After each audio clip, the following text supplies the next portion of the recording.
Si Rintaro ang pinakamabait na tao at palaging tumutulong sa mga tao sa paligid niya. Pero dahil sa itsura niya, lahat ay natatakot sa kanya. Pati mga siga, tumatakbo agad pag nakita siya. Ang mga babae naman, nandidiri sa kanya. Hindi lang kasi siya mukhang masungit, estudyante rin siya ng Shidori High School, isang mababang uri ng paaralan na tinatawag ng iba na eskwelahan ng mga bobo. Katabi nito ang Kaikyo Academy, isang prestihiyosong pribadong paaralan para sa mga babae na kilala sa kanilang tradisyon. Hindi talaga magkasundo ang mga estudyante ng dalawang eskwelahang ito. Isang araw, niyaya siya ng kaibigan niya na magkaraoke pagkatapos ng klase, pero agad niya itong tinanggihan nang makatanggap siya ng mensahe mula sa nanay niya na humihingi ng tulong sa tindahan. Habang tumutulong siyang magbenta ng mga cake sa tindahan, aksidente siyang nagkatinginan ng isang customer, isang maliit na babae na mag-isa lang at ang daming nak-e na cake. Dahil sa hiya, bigla itong tumayo at umalis ng tindahan. Pagkatapos noon, nalaman niya mula sa nanay niya na ang pangalan ng babae ay Waguri, at suki pala ito sa tindahan nila. Dahil dito, nakaramdam ng guilt si Rintaro, iniisip na baka siya ang dahilan kung bakit hindi na ito babalik.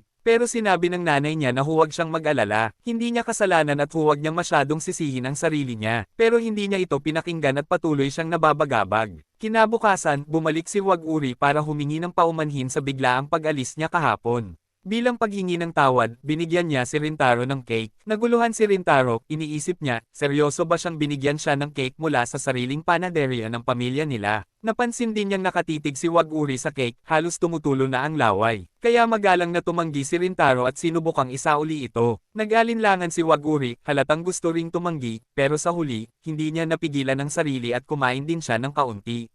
Tinanong niya si Rintaro kung ano ang pangalan nito at binanggit na siguro nagulat ito nang makita siyang kumain ng sobrang daming cake mag-isa kahapon.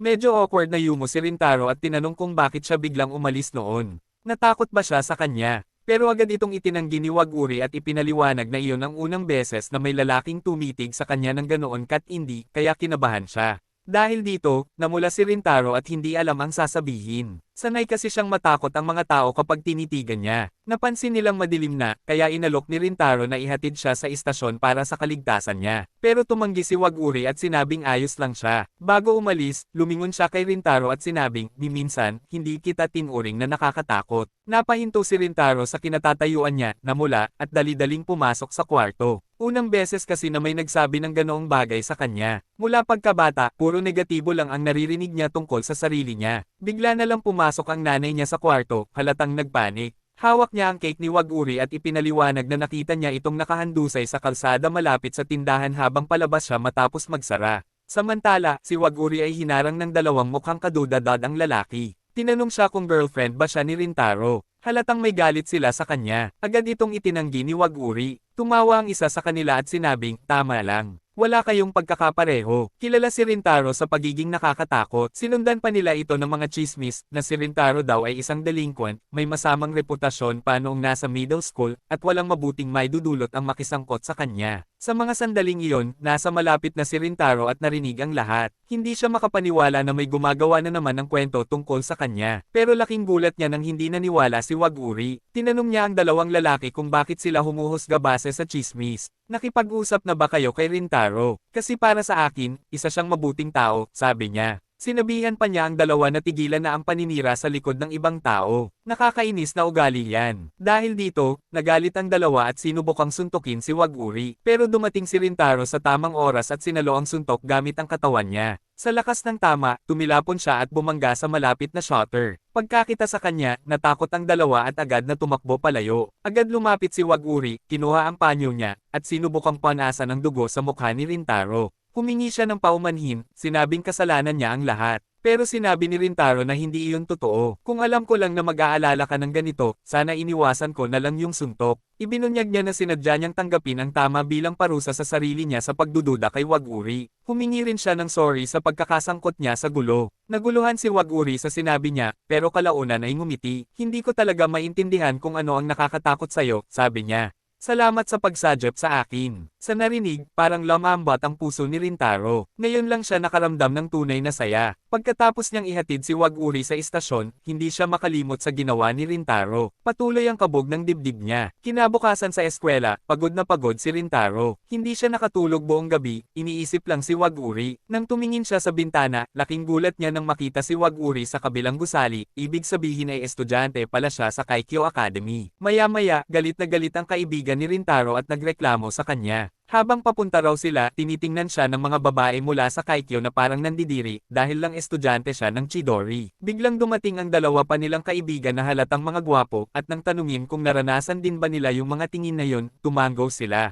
Malinaw daw na kahit anong gawin, hindi talaga magkasundo ang mga babae sa Kaikyo at ang mga lalaki sa Chidori. Nalungkot si Rintaro sa narinig. Napaisip siya, ngayon na alam na ni Wag-uri na taga Chidori siya, titigil na kaya ito sa pagpunta sa tindahan nila. Pagkatapos ng klase, biglang niyaya siya ni Shohei, ang kaibigan niya, na magkaraoke. Pumayag si Rintaro dahil wala naman siyang ibang gagawin. Pero habang palabas sila ng eskwelahan, napansin nilang may kumpol ng mga estudyante sa may gate, lahat nakatingin sa isang direksyon. Laking gulat ni Rintaro nang makita si Wag-uri, nakatayo mismo sa harap ng Chidori, halatang hinihintay siya. Lahat ng lalaki, nakatitig sa kanya, hindi makapaniwala. Sino kaya ang maswerteng lalaking hinihintay niya? Biglang lumapit si Shohei at hinarap si Wag-uri, sinubukang takutin siya sa tanong na, anong ginagawa mo dito? Pero agad siyang pinigilan ni Rintaro at humingi ng paumanhin kay Wag-uri. Bigla na lang umiyak si Shohei, inamin niyang naiinggit siya sa kung sino man ang hinihintay ni Wag-uri. Bago pa makasagot si Wag-uri, dumating ang dalawa niyang kaibigan at hinayla siya palayo. Tinapunan pa ng masamang tingin ang mga lalaki sa Chidori habang tinatanong si Wag-uri kung anong ginagawa niya roon.